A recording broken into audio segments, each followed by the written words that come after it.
Précédemment dans Zoo Academy, nos apprentis soigneurs ont découvert un métier essentiel au parc, celui de jardinier paysagiste.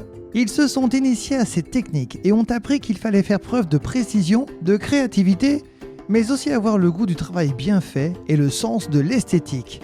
Mais alors, quelle sera leur mission cette semaine ?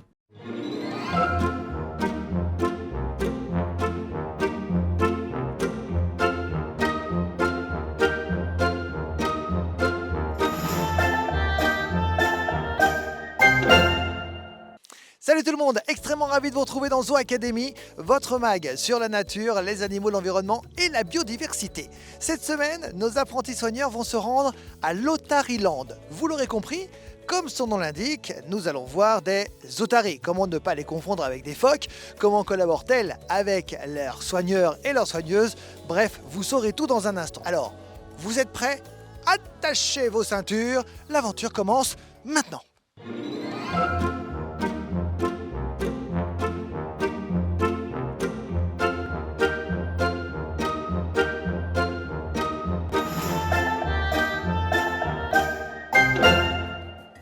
Bon alors on est où là?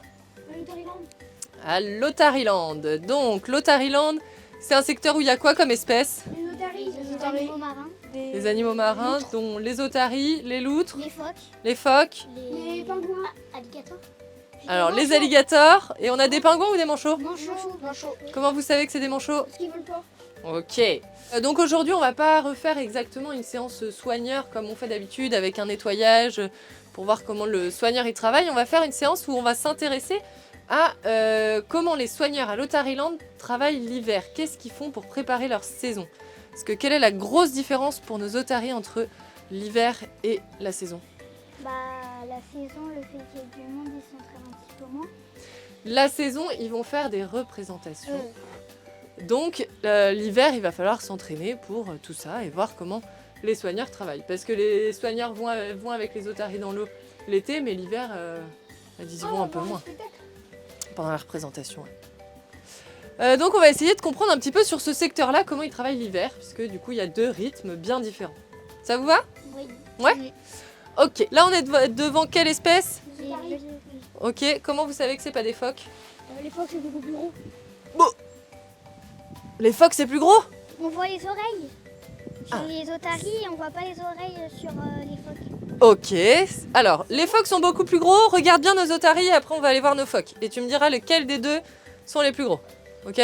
Donc les oreilles, Marilou tu disais les oreilles, on les voit bien chez les otaries. Et on les voit un peu moins sur les phoques. Et on les voit moins chez les phoques. Effectivement, là, s'il y en a un qui sort sa tête devant nous, Là. check, ici. Ah bah, là, vous voyez sa petite oreille? On l'a bien vu. On va dire qu'ils ont un pavillon externe qui nous permet de bien voir l'oreille. Et les phoques, ça fait une moustache alors que... Les phoques, ça n'a pas de moustache? Alors, on a deux questions à aller vérifier en allant voir les phoques. S'ils ont des moustaches et s'ils sont plus gros que nos otaries. La couleur. La couleur, on va pas pouvoir se baser sur la couleur parce qu'il y a beaucoup d'espèces d'otaries et beaucoup d'espèces de phoques. Et du coup, dans toutes les espèces d'otaries, elles n'ont pas toutes exactement la même couleur. Et toutes les espèces de phoques n'ont pas toutes exactement la même couleur. Non, il y a un autre truc qu'on pourrait remarquer. Peut-être qu'on peut descendre, on va descendre en vision sous-marine pour voir comment elles nagent. Donc, comment elles nagent, les otaries? Avec des nageoires. Avec des nageoires. Ok, elles en ont combien? 2, 4. 4. 2 à l'avant, 2 à l'arrière, on est d'accord? Oui. Oh, regardez Hans qui passe. Oh. Et est-ce que vous arrivez à voir avec lesquelles elles se propulsent? Quelles sont leurs nageoires qui sont vraiment leurs moteurs? Celle devant. Celle de devant ou celle de derrière? Celle de derrière. Alors regardez, elle l'a fait tout à l'heure. Là, elle va repartir. Avec lesquelles elle a poussé? Avant. Et devant. Celle de devant. Ah, mais les phoques, du coup, ça va être avec celle d'arrière. Et chez les phoques, on va aller regarder comment ils nagent, mais ils se propulsent avec les nageoires arrière. En fait, c'est qu'ils passent le long du mur et que nous, avec l'effet de la vitre, on peut pas les voir quand elles sont trop longues. Qui passe sous le mur. On a l'impression qu'ils passent sous le mur. Et qui passe sous Donc les otaries, vous avez vu là, on le voit bien sur celle qui est là-bas au fond, elles se propulsent avec les nageoires avant. Leurs nageoires avant. Arrière, ça va quoi? À nager. Ah, pour pouvoir avancer. Alors non, ça va pas être pour avancer, ça va être leur gouvernail Nager. pour se diriger. Exactement. Et leurs nageoires avant, du coup, elles sont bien plus grandes que les nageoires arrière. Bon, La première approche avec les otaries de Patagonie est faite, mais ce n'est pas fini. Maintenant, on file dans les coulisses de l'Otariland pour découvrir plein de secrets sur ces animaux rigolos avec Marie, la soigneuse qui les connaît par cœur. Allez, suivez-nous! Bonjour, je me présente, je m'appelle Marie et aujourd'hui je vais vous présenter Henry. Alors Henry, c'est une otarie de Patagonie. Alors des otaries, il faut savoir qu'il en existe 16 espèces, que la plus petite des otaries, c'est l'otarie des Galapagos qui va peser une soixantaine de kilos et la plus grosse des otaries, c'est l'otarie de Steller qui peut peser jusqu'à 1 tonne. Plus couramment, on voit des otaries de Californie qui ont un cri très spécifique que l'otarie de Patagonie, elle ne fera pas. Henry, ça te dit de nous faire une petite démonstration de ton cri ?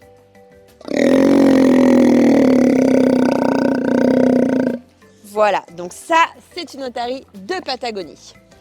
Les otaries de Patagonie, elles sont un peu plus grosses que les otaries de Californie et surtout, elles ont ce museau un petit peu plus aplati. Les femelles vont peser une centaine de kilos et les mâles, à l'âge adulte, pèsent entre 300 et 500 kilos. Et ils ont une caractéristique bien spécifique pour le reconnaître. Ils ont une énorme crinière, ce qui les caractérise, et d'où leur autre nom, qui est le lion de mer. L'otarie de Patagonie, c'est un animal qui est assez pâteau et qui n'est pas très rapide. Et ce qu'il adore faire toute la journée, surtout, c'est se prélasser au soleil et faire la bronzette. L'otarie de Patagonie n'est pas menacée actuellement, mais bien évidemment, il faut quand même protéger son espace naturel parce qu'on sait que dans quelques années, il manquera de poissons, il y a de plus en plus de pollution. Donc il faut préserver le milieu naturel afin de préserver l'espèce. Merci Marie pour toutes ces informations. Alors, on en est où Agathe? Donc, on a dit qu'on allait discuter un petit peu du secteur l'hiver, comment il fonctionnait. L'hiver, les soigneuses et soigneurs d'ailleurs, vont avoir plus de temps pour faire tout ce qui est entraînement avec nos animaux. On va avoir deux gros types d'exercices qu'on va apprendre à nos animaux. Il va y avoir des exercices pour des soins médicaux et puis des exercices un peu plus ludiques qui vont être là pour alterner un petit peu les exercices nécessaires et des qui sont là pour plus se divertir un peu. Échanger un petit peu l'otarie ou le phoque, parce qu'on le fait avec les deux, d'objectifs dans sa tête. Ok. Les entraînements médicaux, ils sont hyper importants chez les phoques et chez les otaries, parce que c'est des animaux qui sont capables de faire une très bonne apnée. On est d'accord ? Ils peuvent passer 8 à 9 minutes en apnée sous l'eau. Sauf que du coup, si le vétérinaire vient et doit les endormir, eh ben, ça va être compliqué parce que pendant qu'ils sont endormis, ils peuvent se mettre en apnée et c'est difficile pour nous de savoir si du coup ils dorment ou s'il y a un souci dans l'intervention et qu'il faut essayer de les réanimer. Okay ? Donc les interventions vétérinaires, elles sont très difficiles si c'est pas de manière volontaire de la part de l'animal. Donc le boulot des soigneuses avec les phoques et les otaries, ça va être d'entraîner les animaux à faire ces comportements de manière volontaire. Donc vous voyez, elle doit toucher, elle doit rester. Et là, son soin à elle, c'est d'accepter d'avoir des gouttes dans les yeux. Des gouttes, c'est un petit produit. Alors là, je sais pas, il y a peut-être des vitamines dedans. Moi aussi, des fois, j'ai eu déjà des gouttes dans les yeux. Moi, au début, quand j'ai eu mes lunettes, quand j'allais à l'ophtalmo, j'étais obligée d'avoir des gouttes à chaque fois. Bah voilà, tu vois, ça peut être pour plein de raisons qu'on ait besoin d'avoir des gouttes dans les yeux. Pourquoi Julie, elle en a besoin, elle, en ce moment, je sais pas. Là, vous voyez ce qu'elle fait, Marie ? Ça, c'est le premier exercice avec lequel elle va l'entraîner. Son exercice, il est réussi si elle reste l'œil ouvert avec le doigt de Marie au-dessus de l'œil. Ça va être pour l'habituer, justement, à avoir quelque chose qui vient proche de son œil. Alors, vous voyez Homer, ce qu'il fait ?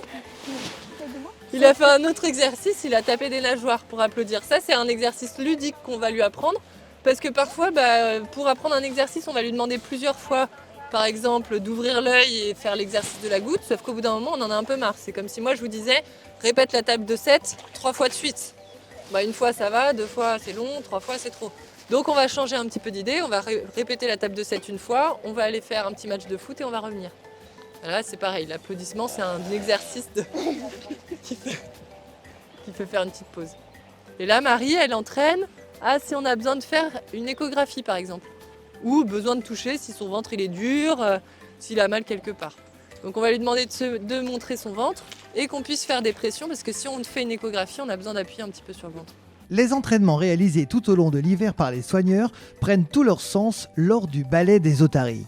Dans un parc zoologique, ces représentations jouent un rôle essentiel. D'abord, Elles stimulent les otaries qui ont besoin d'activités variées pour s'épanouir.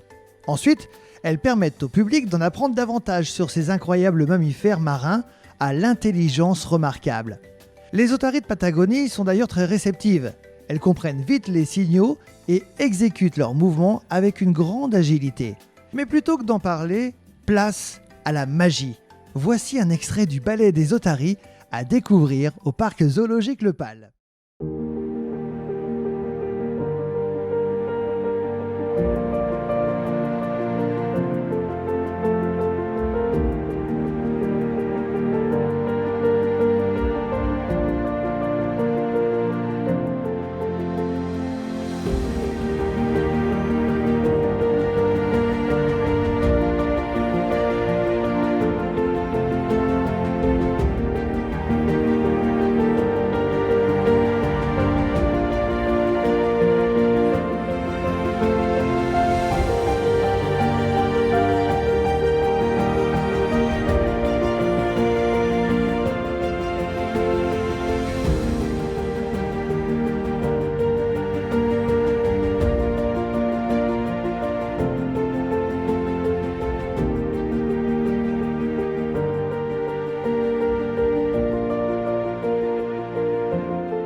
Quelle émission passionnante, on a encore appris énormément de choses sur ces animaux magnifiques. On revient très vite dans Zoo Academy et je peux d'ores et déjà vous dire que dans le prochain épisode, nous parlerons de fauconnerie. Vous souhaitez en savoir un petit peu plus? Restez avec nous, voici les premières images. Salut!